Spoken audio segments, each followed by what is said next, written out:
Have you ever found it difficult to start your day, only to realize that if you just sat down, wrote a list of priorities to focus on, then the day becomes a lot easier? Well, weight loss is a lot like that. It's a daunting journey, and oftentimes beginners have no idea how to start or what to focus on. And social media hasn't made things better. There are so many distractions and downright lies. So in today's video, I'm gonna lay out 4 things I think you should prioritize, and if you just focus on these, then over time, I guarantee you'll see results. First and foremost is managing your calories. There's no two ways about this, and believe me, I've tried. Strictly speaking, in order to lose weight, you need to consume less calories than your body currently needs. Eat less, and with time and consistency, you'll weigh less. It's pretty intuitive, but in the past, I've had pushback on this statement where some people believe that calories aren't the most important factor in losing weight, and some people even contend that calories don't matter altogether. Yeah, good luck with that. I said earlier that in order to lose weight, you need to first be in a caloric deficit. But why? Well, it's because of something called Total Daily Energy Expenditure. Simply put, it's the total number of calories that you burn each day based on 4 main activities. BMR, which are the calories used to keep you alive at rest, thermic effect of food, which are the calories needed to digest the food you eat, exercise activity thermogenesis, which are the calories you burn from intentional exercise, and non-exercise activity thermogenesis, which are the calories you burn from daily movements that are not related to exercise. There's nothing else you do in life that won't be accounted for by these activities. So let's say, for example, that you have a total daily energy expenditure of 2,500 calories.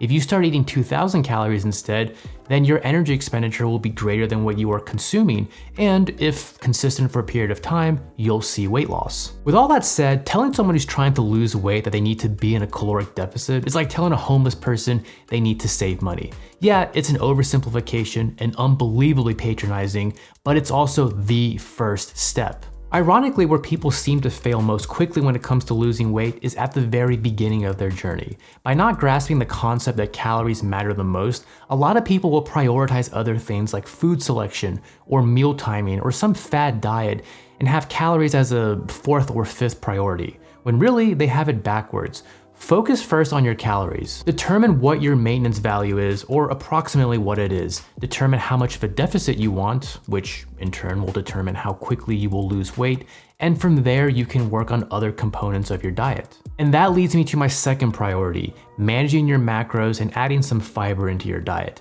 Calories are energy, and for us, we get our energy from food. But at some point, you must evaluate what foods you will predominantly eat. The point I'm trying to make here is that while calories matter most in the grand scheme of losing weight, macronutrients can and will play a helpful and often balanced role in sustaining weight loss.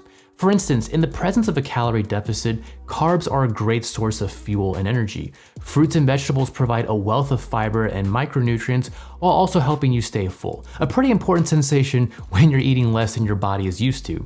For this reason, carbs are also not inherently fattening. Speaking of fats, they aren't your enemy. Just like with carbs, they are a macronutrient that play a vital role in managing your hormones and facilitating the absorption of fat-soluble vitamins. The key here is the type of fats you choose to consume, and likely that also reflects the type of food you're eating. If you're sticking to poly or monounsaturated fats, then likely your sources are coming from healthy oils, nuts, avocados, and whatever else your favorite Instagrammers washing their hair with. If you're consuming a lot of saturated fats, then it's likely you're eating from highly processed foods that are not only high in fat and carbs, but by extension also calories. And if weight loss is your goal, then these foods tend to be unhealthy because of the number of calories they pack, the fact that they are usually devoid of any nutrients, and because they don't keep you very full. Speaking of full, that brings me to my last macronutrient, which is protein. Now, if you didn't already know, protein is the most satiating macronutrient and also has the highest thermic effect on energy expenditure. Both of these factors can contribute to the success of your weight loss regimen by either increasing your satiety or helping you burn slightly more calories. But more importantly, protein is associated with muscle growth. So if you're trying to preserve lean muscle mass while losing weight, it's advised that you consume a high protein diet. Now, the general recommendation is between 0.8 to 1.2 grams per pound of body weight, but ultimately it's up to you to decide where your intake will fall within or even out of that range. As you can see, carbs, fats, and protein aren't inherently superior to one another. They all provide us with energy and they play a specific role in our physiology. What percentage of each you choose to incorporate into your diet is up to you, because if the goal is weight loss, it comes down first to calories. But manipulating your macro ratio to fit your dietary habits will ultimately make the process of sustained weight loss easier because it's designed specifically for you. Some people do better on a high protein, high carb diet. Some people prefer to keep their carbs low and increase their fat intake.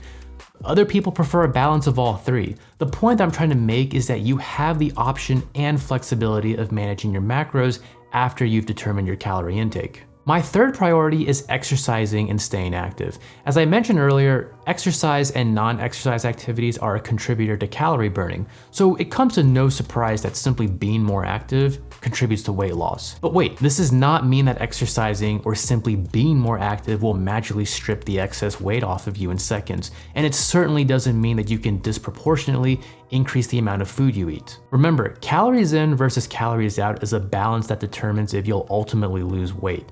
And the truth is, exercise simply doesn't tip the calorie scales as much as you might think. It's a great tool to supplement for losing weight or staying healthy in general, but don't overestimate its ability to put you into a caloric deficit if you aren't also paying attention to how much you're eating. Remember, you can't out-train a poor diet. Luckily, exercising has a host of benefits outside of weight loss, and in our increasingly sedentary lives, I think we could all do with being a bit more active. And the last priority is consistency and habit tracking. You see, none of the factors I mentioned above will amount to much if you aren't implementing them throughout a consistent period of time. And to be consistent in something, you need to build it into a habit. You basically need to make this into something you're almost not conscious of. At some point, it should just feel like a normal routine. One of my favorite quotes is this: "We are what we repeatedly do," and I think that best describes the relevance of consistency when it comes to weight loss. And these are the 4 things I suggest you focus on. First, prioritize calories. Determine what your maintenance value is and how much fat you want to lose per week. This is the foundation of your process. Next, play around with your macros and decide what distribution is preferable to your dietary habits. The quality and types of food will impact your success as you put yourself in a calorie deficit. As a general guideline, I like to follow the 80-20 rule, where 80% of my meals throughout the week consist of minimally processed foods, and 20% allow me to indulge in foods that I enjoy. Third, consider incorporating some form of exercise or simply increasing your overall activity throughout the day. And lastly, ensure that all of these things are done with consistency. A perfect day of dieting followed by a week of no adherence will do very little to help you in your progress. The success of all these factors will be tied to your ability to repeat them each day. Anyway, that's it for today's session. I really hope you found this video helpful. When it comes to losing weight, sometimes the hardest part is just figuring out what you need to focus on and what you need to filter out. And not being able to find that distinction can oftentimes be very paralyzing. There's good objective advice, and then there's advice that just distracts you from your overall goal. And for most people, they get so overloaded that they just don't know where to start and what matters most in this process. So my hope is that I've steered you into the right direction, and now it's up to you to move forward. But until then, I'll see you all next time.